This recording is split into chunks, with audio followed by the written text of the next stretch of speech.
नमस्कार, आप देख रहे हैं हिंदी खबर। मैं हूं आपके साथ सौम्या मिश्रा। चलिए बुलेटिन की शुरुआत करेंगे, जहां मुख्यमंत्री पुष्कर सिंह धामी ने सभी जिलाधिकारियों के साथ वर्चुअल बैठक की। वर्चुअल बैठक के दौरान मुख्यमंत्री ने सभी जिलाधिकारियों को वेरिफिकेशन ड्राइव को और अधिक प्रभावी और तेजी से संचालित करने के निर्देश दिए। मुख्यमंत्री ने कहा कि अवैध रूप से बनाए गए Aadhaar card, Ayushman card, ration card और अन्य दस्तावेजों के वेरिफिकेशन को लेकर सख्त अभियान लगातार जारी रखा जाए। साथ ही मुख्यमंत्री ने सड़कों के किनारे अवैध अतिक्रमण को हटाने के लिए विशेष अभियान चलाने के निर्देश दिए। मुख्यमंत्री ने चारधाम यात्रा, मानसून और कोरोना के मद्देनजर भी सभी व्यवस्थाएं चाक और चौबंद रखने के निर्देश जारी किए।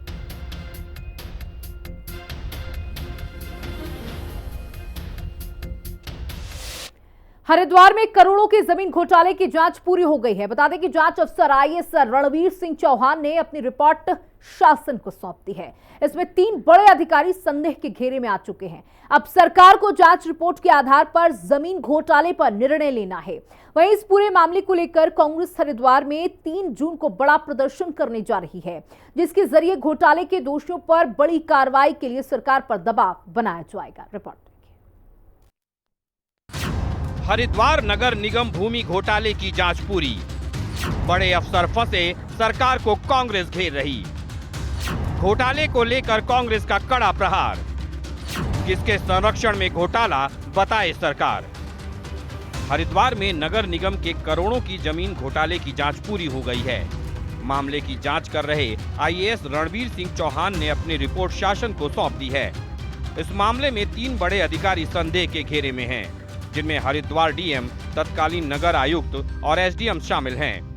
अब सरकार को जांच रिपोर्ट के आधार पर जमीन घोटाले में दोषियों पर कार्रवाई करनी है। सूत्रों के मुताबिक रिपोर्ट में कहा गया है कि नगर निगम के गार्बेज डंपिंग यार्ड के विस्तारीकरण के लिए जमीन खरीदने की प्रक्रिया में गंभीर अनियमितता बरती गई। जमीन खरीदने के एवज में 54 करोड़ रुपए का भुगतान किया गया, जबकि इसकी कीमत 15 करोड़ रुपए भी नहीं थी। आचार संहिता के दौरान नगर निगम ने साल 2024 में 33 बीघा जमीन खरीदी। नगर निगम के गार्बेज डंपिंग यार्ड के विस्तारीकरण के लिए जमीन खरीदी गई। भूमि खरीद से पहले सेक्शन 143 की कार्रवाई कर भू उपयोग बदला गया। 143 की कार्रवाई में नियमों का पालन नहीं किया गया। जमीन के एवज में 54 करोड़ रुपए का भुगतान, कीमत 15 करोड़ रुपए भी नहीं थी। मामला सामने आने पर सीएम पुष्कर सिंह धामी ने दिए जांच के आदेश। आईएएस अधिकारी रणवीर सिंह चौहान को सौंपी गई जांच। घोटाले में नगर निगम के प्रभारी सहायक नगर आयुक्त किए गए निलंबित। प्रभारी अधिशासी अभियंता, कर एवं राजस्व अधीक्षक, अवर अभियंता भी निलंबित। आईएएस रणवीर सिंह चौहान ने जांच पूरी कर रिपोर्ट शासन को सौंपी। जांच रिपोर्ट के अध्ययन के बाद शासन से घोटाले के दोषी बड़े अधिकारियों पर कार्रवाई की उम्मीद जताई जा रही है। वहीं हरिद्वार जमीन घोटाले को लेकर कांग्रेस ने सरकार को घेरने की तैयारी कर ली है। कांग्रेस हरिद्वार में 3 जून को बड़ा प्रदर्शन करने जा रही है। कांग्रेस का कहना है कि पूरे प्रदेश में इसी तरह जमीनों की लूट हो रही है। कांग्रेस ने हरिद्वार जमीन घोटाले में अधिकारियों के साथ ही उन्हें संरक्षण देने वाले सफेद पोशों पर भी कार्रवाई की मांग की है। वहीं बीजेपी का कहना है कि सरकार पहले ही इस मामले में जांच कराकर दोषियों पर कार्रवाई करने जा रही है, लेकिन कांग्रेस इस मुद्दे पर केवल राजनीति कर रही है। पूरे प्रदेश के अंदर इस समय सरकार आकंठ भ्रष्टाचार में डूबी हुई है। पूरा सिस्टम सड़ चुका है, दीमक लग चुका है, और इससे बड़ा उदाहरण नहीं हो सकता कि सारी जांच रिपोर्ट आने के बाद जांच रिपोर्ट सरकार के पास आ गई है, अब तक एक कार्रवाई नहीं हुई। क्यों नहीं कार्रवाई कर रहे आप? किस बात का डर है? हम तो ये कह रहे हैं कि उनके ऊपर, अधिकारियों के ऊपर कार्रवाई करिए, और इन अधिकारियों के पीछे जो सफेद पोश लोग हैं, जिनके संरक्षण में हुआ है, उनके खिलाफ भी कार्रवाई करिए। कांग्रेस पार्टी तो इस मामले को छोड़ेगी नहीं। हम लोग इसको अंजाम तक पहुंचाएंगे। कांग्रेस पार्टी कल हरिद्वार में प्रदर्शन करेगी, और उसके बाद हम पूरे प्रदेश के अंदर भी इस मामले को सड़कों पर भी उठाएंगे। सदन जब होगा तो सदन में भी। आप सरकार की मंशा पर सवाल नहीं खड़ा करना चाहिए। सरकार के सामने जैसे ही विषय आया, सरकार ने उसको तत्परता से लिया और उसके बाद उस पर जांच बिठाई, और आज किसी को बख्शा नहीं जा रहा है। उसमें जितने भी नाम आ रहे हैं सबके सब जांच रिपोर्ट में तय है। तो सरकार उस पर निर्णय लेगी। आप ये देखिए कि समय पर चीज़ें पकड़ में आई हैं, और उस पर समय पर निर्णय भी होगा। हरिद्वार जमीन घोटाले में प्रथम दृष्टया दोषी अधिकारियों पर कार्रवाई की गई। और अब आईएएस रणवीर सिंह चौहान की जांच रिपोर्ट के आधार पर घोटाले में बड़े अधिकारियों पर गाज गिरने के आसार हैं। लेकिन मामला यहीं पर थमता नहीं दिख रहा। कांग्रेस इस घोटाले में शामिल सफेदपोशों के नाम सामने लाने को सरकार पर हल्ला बोलने जा रही है। देखना होगा कि करोड़ों के इस जमीन घोटाले में बड़े अफसरों पर कार्रवाई होती है या अध्ययन के नाम पर जांच रिपोर्ट ठंडे बस्ते में डाल दी जाती है। देहरादून से संवाददाता दीपिका भंडारी, शुभांगी भट्ट और हरिद्वार से संवाददाता सचिन कुमार के साथ ब्यूरो रिपोर्ट, हिंदी खबर। रविवार को कांग्रेस ने हल्द्वानी में जय हिंद रैली आयोजित की। इस दौरान मंच से कांग्रेस के वरिष्ठ नेता रणजीत रावत ने कुछ ऐसा कह दिया कि अब वो चर्चा का विषय बना हुआ है। पूर्व विधायक रणजीत रावत मंच से अपने ही नेताओं को सलाह देते नजर आए। उन्होंने अपने नेताओं पर कटाक्ष भी किया। रणजीत रावत ने कहा कि पहाड़ी उत्पादों को सोशल मीडिया में प्रचारित करने से कांग्रेस को कुछ हासिल नहीं होने वाला। अगर जनता के बीच अपनी मौजूदगी दर्ज करानी है तो जनहित से जुड़े मुद्दों को लेकर सड़कों पर उतरना होगा। हम बंद हॉलों में बैठ करके बयान दे दें, हम सोशल मीडिया पे कुछ डाल दें, मन की बात, तन की बात, काफल की बात या हिसालों की बात, उससे कुछ नहीं होने वाला है। सड़क में निकल करके संघर्ष करना पड़ेगा। मैं कहना चाहता हूं अपने प्रदेश अध्यक्ष करण मेहरा जी से, अपने राष्ट्रीय नेतृत्व से कि आइए आप अगुवाई कीजिए, हम संसाधन जुटाएंगे, हम सड़कों पर निकलेंगे, चाहे आप 1 किलोमीटर से लेके 1000 किलोमीटर, 5000 किलोमीटर, जितना कहे हम चलने को तैयार हैं, दिन रात संघर्ष करने को तैयार हैं। कांग्रेस का एक एक कार्यकर्ता संघर्ष करने को तैयार है। बस शर्त एक है कि जो हमारे नेता राहुल गांधी ने हमें सड़क का रास्ता दिखाया है, भारत जोड़ो यात्रा से या न्याय यात्रा से, रास्ता हमें वही पकड़ना है। व्यक्तिगत मामलों में और व्यक्तिगत टिप्पणियों पे मैं टिप्पणी नहीं करता। कुल मिलाकर के जो हमारी जय हिंद रैली थी वो सफल रही। अब नेताओं का आपस में छोटा मोटा जो मतभेद है, ये मैं इस बात को निश्चित तौर पे स्वीकार करता हूँ कि सार्वजनिक मंचों पर एक दूसरे के ऊपर टिप्पणियाँ नहीं होनी चाहिए। वहीं पिछले 1 महीने में केदारनाथ में 200 करोड़ रुपए का कारोबार हुआ, जिसको लेकर सरकार ने अपनी पीठ थपथपाई है। वहीं दूसरी ओर कांग्रेस का कहना है कि इस साल पिछले साल की अपेक्षा कम श्रद्धालु आए हैं, जिस पर भाजपा विधायक का कहना है कि सरकार जो आंकड़े पेश करती है वो ऑथेंटिक होते हैं, सभी सही होते हैं। ऐसे में लोगों को सरकार की बात पर विश्वास करना चाहिए। मैंने भी न्यूज़ सुनी है और अभी तो यात्रा प्रारंभ हुई है, तो पिछले वर्ष की तुलना में अभी यात्री अधिक आए हैं, जो इनरोलमेंट हुए हैं वो ज़्यादा हुए हैं। तो ये अनुमान लगाया जा रहा है कि इस बार यात्रा 60 लाख से पार जाएगी। भाई अनुमान ही लगाया जा सकता है, बाकी आंकड़े तो जब यात्रा का समय समाप्त हो जाएगा उसके बाद आएगी। लेकिन जो अनुमान लग रहा है, जिस प्रकार से ऑफलाइन ऑनलाइन हमारे रजिस्ट्रेशन हो रहे हैं, उसके हिसाब से ये कहा जा सकता है कि इस बार 60 लाख से ऊपर यात्रा जा रही है। और जहाँ तक 200 करोड़ का से अधिक का व्यापार का प्रश्न है, तो निश्चित तौर पर आंकड़े विपक्ष नहीं दे सकता है, आंकड़े सरकार ही दे सकती है, क्योंकि आंकड़े इकट्ठे करने का जो लीगल सोर्स है वो गवर्नमेंट के पास है। तो गवर्नमेंट के जो आंकड़े उसी को रिलाई करना चाहिए। विपक्ष ने आरोप लगाने में अपनी बात कहेगा, वो कभी उसको जस्टिफाई थोड़ा ना करेगा। वो तो यही कहेगा साहब ये गलत बोल रहे हैं, लेकिन वो बोले। मेरा आपसे भी और आम जनता से भी अनुरोध है। यूपी और उत्तराखंड के बीच 25 सालों से चल रहा परिसंपत्ति का विवाद अभी तक सुलझा नहीं है। एक बार फिर से इसी दिशा में प्रयास किए जाने की संभावनाएं हैं। जल्द ही उत्तराखंड के मुख्यमंत्री पुष्कर सिंह धामी यूपी सीएम योगी आदित्यनाथ से मुलाकात करेंगे। इस पर कांग्रेस प्रदेश उपाध्यक्ष सूर्यकांत धस्माना ने कहा कि केंद्र यूपी और उत्तराखंड में भाजपा की सरकार है, ऐसे में अभी तक परिसंपत्ति बंटवारे का काम हो जाना चाहिए था। धस्माना ने कहा कि योगी आदित्यनाथ उत्तराखंड में जन्मे हैं, इसलिए उन्हें बड़ा दल दिखाना चाहिए। साथ ही केंद्र को भी उत्तर प्रदेश को राजी करना चाहिए कि उत्तराखंड का जो हिस्सा है वो उत्तराखंड को दे दिया जाए। उत्तराखंड और उत्तर प्रदेश की परिसंपत्तियों का बंटवारा 25 साल राज्य को बने हुए हो गए। 9 नवंबर 2000 को जब उत्तर प्रदेश रीऑर्गेनाइजेशन बिल आया था और उस बिल से उत्तराखंड राज्य का निर्माण हुआ था, तब से मामला लंबित चल रहा है। लेकिन देर आए दुरुस्त आए। आज इससे ज़्यादा परिस्थितियां अनुकूल परिसंपत्तियों के बंटवारे के लिए नहीं हो सकती जो आज परिस्थितियां हैं। अनुकूल परिस्थिति इसलिए मैं बोल रहा हूं कि उत्तराखंड में बीजेपी की सरकार है, उत्तर प्रदेश में बीजेपी की सरकार है और केंद्र में भी भाजपा की सरकार है। रीऑर्गेनाइजेशन बिल में ये प्रावधान है कि परिसंपत्तियों का बंटवारा अगर म्यूचुअल अंडरस्टैंडिंग से नहीं हो पाएगा, किसी प्रकार का कोई विवाद होगा, तो उसमें आर्बिट्रेटर की भूमिका, मध्यस्थता की भूमिका केंद्र निभाएगा। दोनों जगह दोनों राज्य की सरकार है, केंद्र में भाजपा की सरकार है। और सबसे बड़ी बात यह है कि योगी आदित्यनाथ जी उत्तराखंड के रहने वाले, उत्तराखंड के यहाँ के जन्मे हुए। ऑपरेशन सिंदूर की सफलता पर भाजपाइयों ने जसपुर में तिरंगा यात्रा निकालकर भारतीय सेना का सम्मान किया। इस दौरान सेना की शौर्य की प्रशंसा की गई। सुभाष चौक पर भाजपाई समेत कई लोग एकत्रित हुए। तिरंगा यात्रा के प्रभारी कैलाश पंत के नेतृत्व में तिरंगा यात्रा की शुरुआत की गई। तिरंगा यात्रा नगर के मुख्य मार्ग से होते हुए सुभाष चौक पर पहुंची, जहां यात्रा का समापन किया गया।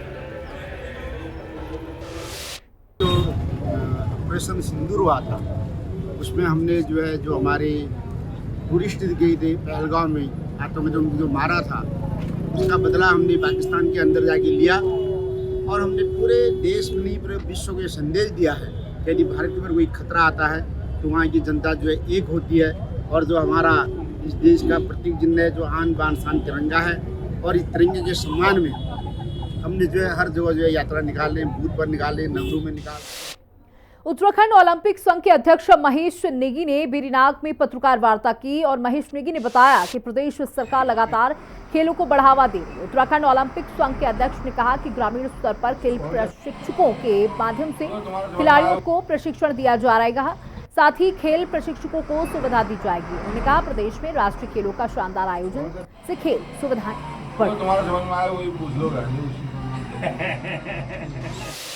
बहुत अच्छी बात आपने कहा कि वाकई में हमारे ग्रामीण क्षेत्र हैं, ये मेरा मानना भी है ये, और हमारा सफलतम प्रयोग भी इसमें चल रहा है।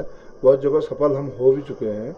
हम चाह रहे हैं कि जो है ओलंपिक संघ और हमारे खेल संघ के जितने भी लोग हैं, वो उनके हमारे पदाधिकारी जो है, इस बात के लिए भी सरकार पर थोड़ी बहुत हम अपनी बात को रखेंगे, इस बात को कि इस बार जो भी कोचिंग कैंप हैं वो ग्रामीण क्षेत्र से चलाए जाए और खेल विभाग जो है कोचेज लोगों की और छोटे छोटे ग्राउंड की कैसे रखरखाव किया जाए, उन ग्राउंड के लिए भी और कोचेज लोगों के लिए भी उनकी व्यवस्था करने का भी जो है आगे को एक प्लान हम बनाने की सोच रहे हैं इसमें, और जल्दी ही हम जो है इस प्रदेश के गांव-गांव तक पहुंचने का काम भी करेंगे।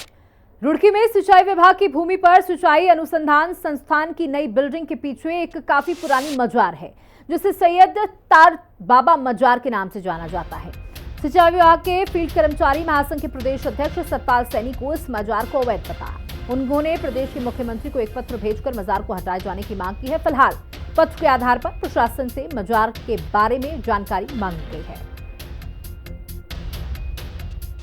नहीं, जो सिंचाई विभाग की ज़मीन पे जो मजार की बात है वो हमने चेक करवाया था, तो सिंचाई विभाग की ज़मीन पे एक मजार बनी हुई है। उस संबंध में सिंचाई विभाग के द्वारा संबंधित को नोटिस जारी किया गया है और जैसे उसका समय पूरा हो जाता है नोटिस का, उसके बाद देखते हैं उनका क्या रिप्लाई आता है। उसके बाद अगर वो नियम विरुद्ध उसका संचालन हो रहा होगा तो नियमानुसार जो कार्रवाई है वो की जाएगी। नहीं, वो हम जाँच के चेक करेंगे कैसी क्या स्थिति है, लेकिन यदि वो अवैध संचालन हो रहा होगा, सरकारी ज़मीन पे बना के अगर किया जा रहा होगा तो उसमें निश्चित तौर पे कार्रवाई की जाएगी। मुख्यमंत्री जी ने एक मुहिम चला रखी है, जितनी भी सरकारी ज़मीन वन विभाग की हो, फॉरेस्ट की हो या सिंचाई विभाग की ज़मीन हो, उस पर कोई भी अवैध मजार बनी हुई हो जिसमें किसी मजार का कोई भी उसमें अवशेष ना पाए जाए, उस मजार को ध्वस्त कराई जाए। वो तो उसमें जाँच का विषय है, वो मजार वैसे ही बना रखी है या किसी के अवशेष है उसमें अंदर क्या है, वो तो उसमें यह है ये अपने एक धर्म को देखते हुए, हाँ भाई हमारी सरकारी संपत्ति है, हम इस सिंचाई विभाग का नमक खा रहे हैं, सिंचाई विभाग की ज़मीन पे कोई अवैध वो ना चला, इसलिए मेरे द्वारा शिकायत की गई है कि जिसकी कोई हद नहीं। पूरी रुड़की में कहीं भी आके आप इनके बारे में पता कर लीजिए कि तार वाले सैयद क्या चीज़ है, क्या है। बिल्कुल भी नहीं हटा सकते, नाम चाहते हैं ना। रुड़की का कोई भी इंसान नहीं, कोई भी बंदा नहीं चाहेगा कि ये मजार हटे यहाँ से। हम तो बहुत कुछ करेंगे, देखो जी उसके बारे में कह नहीं सकते, लेकिन पहली बात तो वहाँ पे कोई उंगली भी नहीं लगा सकता, वो पीर साहब ही अपना आप समझ लेंगे। विभाग की ज़मीन पे बने मजार को लेकर जो है लगातार जो है वो शिकायतों का भी सिलसिला जारी है। सिंचाई विभाग के एक कर्मचारी ने जो है मुख्यमंत्री को जो है पत्र लिख के जो है इस मजार को हटाने की अपील की है। वहीं मजार को लेकर जो है लोगों की आस्था जुड़ने का भी मामला सामने आ रहा है। जो हिंदू समाज के लोग हैं इस मजार से ज़्यादा आस्था रखते हैं। उनका कहना है इस मजार से किसी को कोई दिक्कत नहीं, यदि अगर मजार हटता है तो उनकी भावनाओं को ठेस पहुंचेगी। वहीं एसडीएम रुड़की का कहना है कि पूरे मामले की जांच की जा रही है, जांच के बाद जो भी कार्रवाई होगी वो अमल में लाई जाएगी। राव सरवर साबरी, हिंदी खबर, रुड़की। रुड़की तहसील में सैकड़ों किसानों ने बकाया गन्ना भुगतान सहित विभिन्न मांगों को लेकर धरना प्रदर्शन किया। उत्तराखंड किसान मोर्चा के बैनर तले किसानों ने सरकार और प्रशासन के खिलाफ हल्ला बोला। किसान नेता गुलशन रोड ने कहा कि रुड़की इलाके का इकबालपुर शुगर मिल पर पिछले 6 सालों का 150 करोड़ रुपया बकाया चल रहा है, लेकिन किसानों के बकाया भुगतान को लेकर कोई भी जनप्रतिनिधि या सरकार गंभीर नहीं है।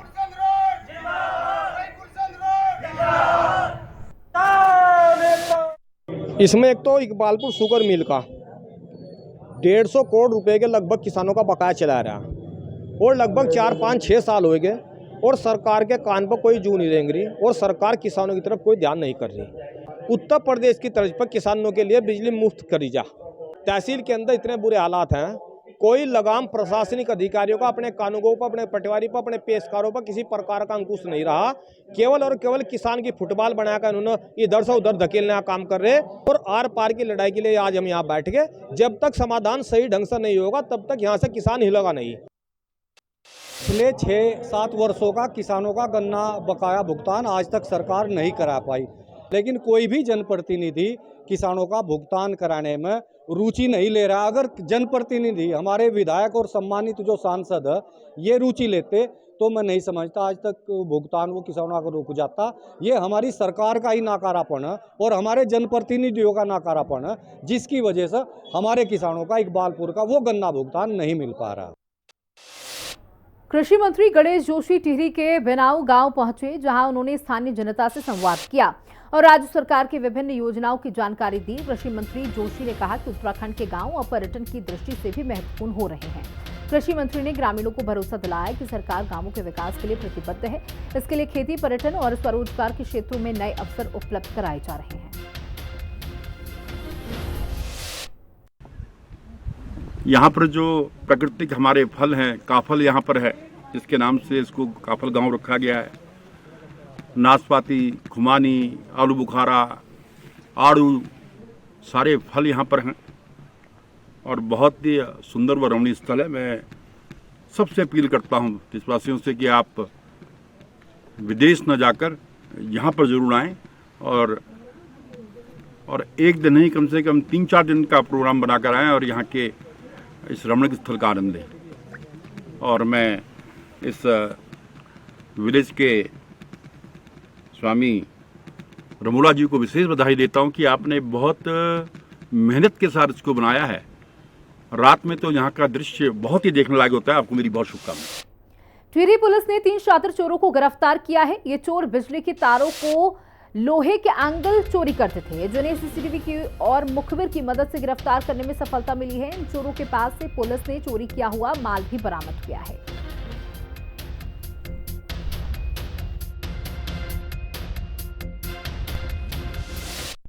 और साथ ही पूर्व में इस तरह की जो घटनाओं में जो अपराधी पकड़े गए थे, उन सभी लोगों का वेरिफिकेशन किया गया कि वो वर्तमान में कहाँ पर हैं, क्या काम कर रहे हैं। इस तरह से सारे मैनुअल और टेक्निकल जो पूरा हमारा सर्विलांस था उसको करते हुए हमारी टीम के द्वारा इसमें 3 मुख्य अभियुक्तों को पकड़ा गया है। इनमें से 2 अभियुक्त हैं जो उत्तरकाशी के रहने वाले हैं और एक विकासनगर देहरादून का रहने वाला है। इनसे जो चोरी किया गया माल था 100% माल रिकवर किया गया है। इनसे पूछताछ में सामने आया है कि इसमें से जो 2 अभियुक्त थे ये भी किसी ठेकेदार के लिए इसी तरह का काम करते थे। बिजली विभाग से संबंधित जो लाइन बिछाने का काम होता है वो करते थे और इनके द्वारा रेकी करके ये आइडेंटिफाई किया गया कि वर्तमान में यहाँ पर काम चल रहा था और ये लोग पूरी प्लानिंग की तरह तहत गाड़ियाँ लेकर आए और अपने कुछ अन्य साथियों को भी लेकर आए। साथ ही इस माल को खरीदने के लिए एक जो कबाड़ी था उससे भी इन्होंने बातचीत कर रखी थी कि हम लोग माल लेकर आएंगे। खबर विकासनगर से है, जहां कोतवाली क्षेत्र में टाइल फैक्ट्री में चोरी की घटना का पुलिस ने खुलासा कर दिया। पुलिस ने एक शातिर चोर को गिरफ्तार किया। पुलिस ने उसके पास से फैक्ट्री से चोरी की गई 2 वेल्डिंग मशीन भी बरामद की है।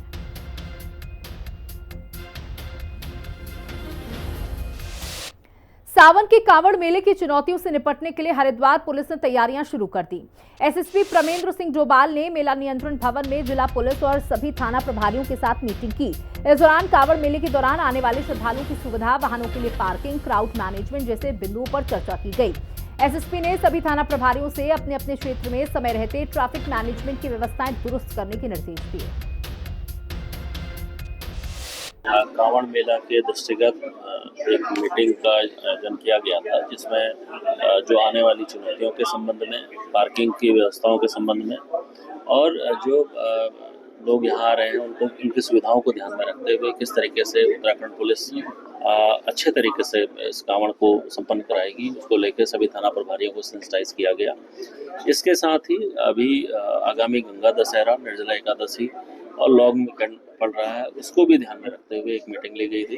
ट्रैफिक की जो चुनौतियां इस समय सामने दिख रही थी, उसको ध्यान में रखते हुए सभी को सेंसिटाइज किया गया। टिहरी में ग्रामीण क्षेत्रों में लगाए गए शिविर में ग्रामीणों ने जंगली जानवरों से उनकी फसलों को पहुंचाए जा रहे नुकसान की समस्या रखी थी, जिस पर जिलाधिकारी के निर्देश पर कृषि विभाग ने ग्रामीण क्षेत्रों में घेरबाड़ लगाया जा रहा है, जिससे जंगली जानवरों से हो रहे नुकसान को कुछ हद तक रोका जा सके। जिलाधिकारी मयूर दीक्षित ने कहा कि जिला योजना के अंतर्गत बजट स्वीकृत कर कृषि विभाग और उद्यान विभाग के अधिकारियों को इस संबंध में निर्देश दिए थे।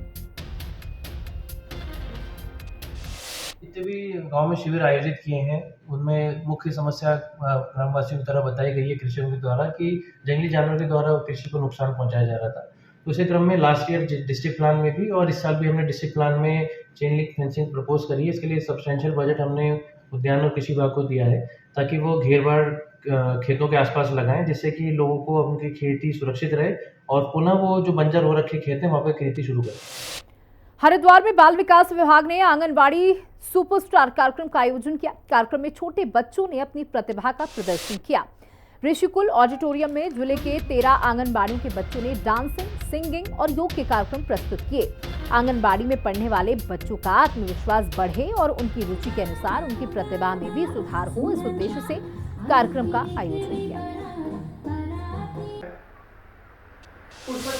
देखिए, आज आंगनवाड़ी सुपरस्टार कार्यक्रम जो है वो बाल विकास विभाग द्वारा और आईटीसी की मदद से ये कार्यक्रम किया गया है। ये कार्यक्रम जो है हम लोगों ने मुख्यतः ये जनवरी में शुरू किया था। ये अभी 13 आंगनवाड़ी में चल रहा है और इसमें हमारे जो बच्चे हैं आंगनवाड़ी के, वो कहीं कहीं सिंगिंग है, योगा है, डांस है, ये सारी चीज़ें सीख रहे हैं ताकि उनकी प्रतिभा को निखारा जा सके, उनके अंदर से जो डर है वो निकाला जा सके। और जो हम सभी को जैसे पता है, जो बच्चा है उसका जो ब्रेन डेवलपमेंट है वो 5 से 6 वर्ष तक में 90% हो जाता है। तो जितना हम बच्चे के मस्तिष्क में जितना हम चैलेंज देंगे, जितना हम उनको चुनौती देते हैं, उतना वो विकसित होता है। तो उसी को ध्यान में रखती हुए और एक हॉबी डेवलप करने के लिए आंगनवाड़ी सुपरस्टार जो कार्यक्रम है ये चलाया गया है।